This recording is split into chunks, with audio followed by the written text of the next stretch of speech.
सुप्रभात प्यारे बच्चों, इस चित्र को देखकर आपके मन में बहुत से विचार आ रहे होंगे और प्रत्येक विद्यार्थी के जो विचार होते हैं बच्चों वो अलग अलग होते हैं।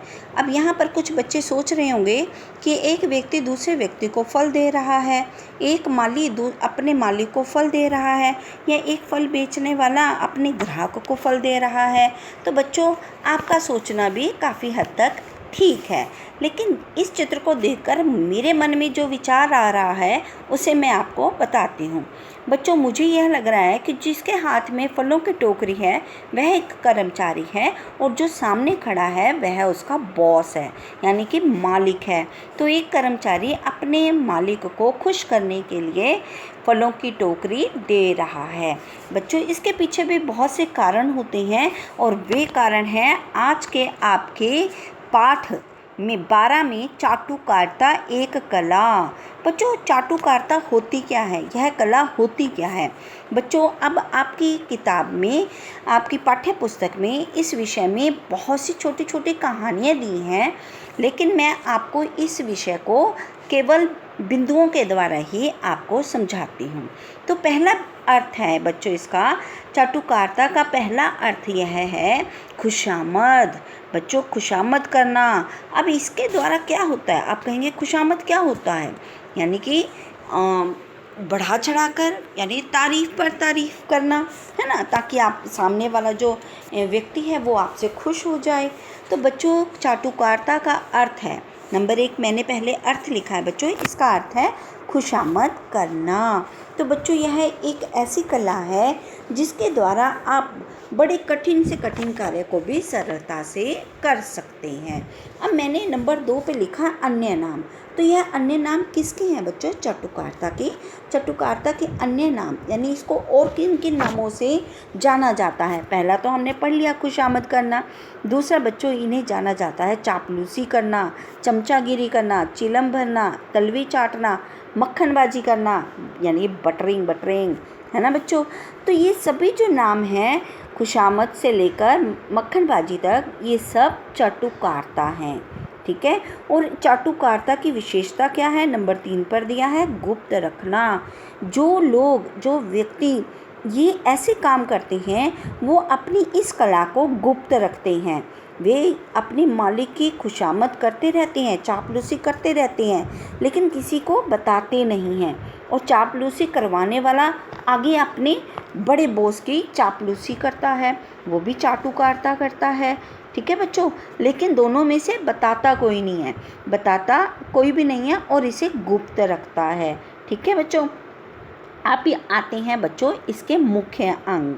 तो चाटुकारिता के मुख्य 2 अंग हैं, जैसे कि झूठ बोलना। यदि आपको किसी के तलवे चाटने हैं ना बच्चों, तो सबसे पहले ना आपको झूठ बोलने की कला आनी चाहिए, और झूठ ऐसा बोलना चाहिए कि सामने वाला आपसे इतना इम्प्रेस हो जाए कि वो कहे भी हाँ ये तो सच बोल रहा है।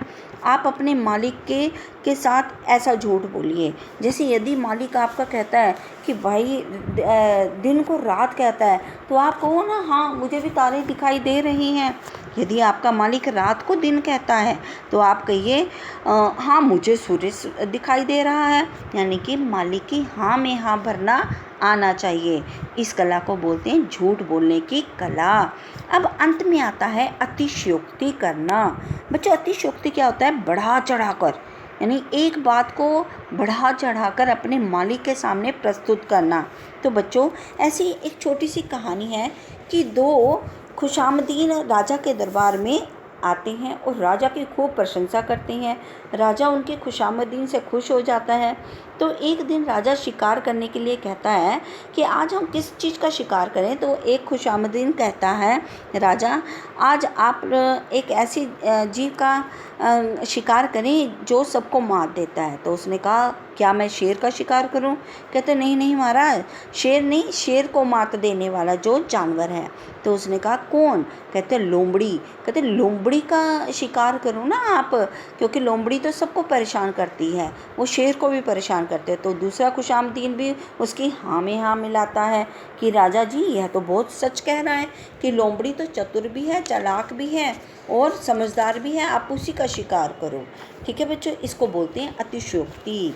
तो एक बार ऐसे ही एक राजा के दरबार में एक पंडित जी राजा की बड़ी चापलूसी करते हैं, उनके तलवे चाटते हैं, चमचागिरी करते हैं। तो राजा ने पंडित से कहा, पंडित यह बैंगन देखो कितनी बुरी चीज़ है, ना इसका रंग अच्छा है ना इसकी शक्ल अच्छी है। तो पंडित भी कहता, हाँ राजा जी, इसको देख के तो मेरा जी मचलाता है और इसके ऊपर ये बद्धी बद्धी मूछें भी हैं। तो अगले दिन राजा ने कहा, पंडित बैंगन देखने में इतना बुरा भी नहीं है और खाने में तो बहुत स्वादिष्ट है। तभी पंडित भी अपनी बात को पलट देता है और राजा को बटरिंग करता है, हाँ हाँ इतना बुरा भी नहीं है, रंग तो देखो कितना अच्छा है इसका, नीला है ना, और इसके मस्तक पर तो मुकुट भी सजा है। कल तो कहाँ कह रहा था शक्ल बद्दी है और आज कह रहा है शक्ल बहुत सुंदर है। बच्चों ऐसे ही एक पान वाले की दुकान पर बहुत से लोग आते हैं, तो वह भी लोगों की खुशामद करता है, चापलूसियाँ करता है। जैसे मास्टर को प्रिंसिपल कहकर बुला लेता है और सिपाही को दरोगा कहता है। बच्चों उसी प्रकार से यदि हमें और अतिशयोक्ति का कहीं एक उदाहरण देखना है, वो है अखबारों के संपादक। यहाँ आप अखबारों के संपादक से की खुशामद कर डालिए और बूढ़ी दादी की मृत्यु का संदेश जो है वो पहले पृष्ठ पर छपवा डालिए। तो वहाँ पृष्ठ पर आपकी मरी हुई दादी के फ़ोटो के साथ साथ आपकी रचना और आपका नाम भी आ जाएगा। इसे कहते हैं खुशामद करना, चाटुकारिता करना।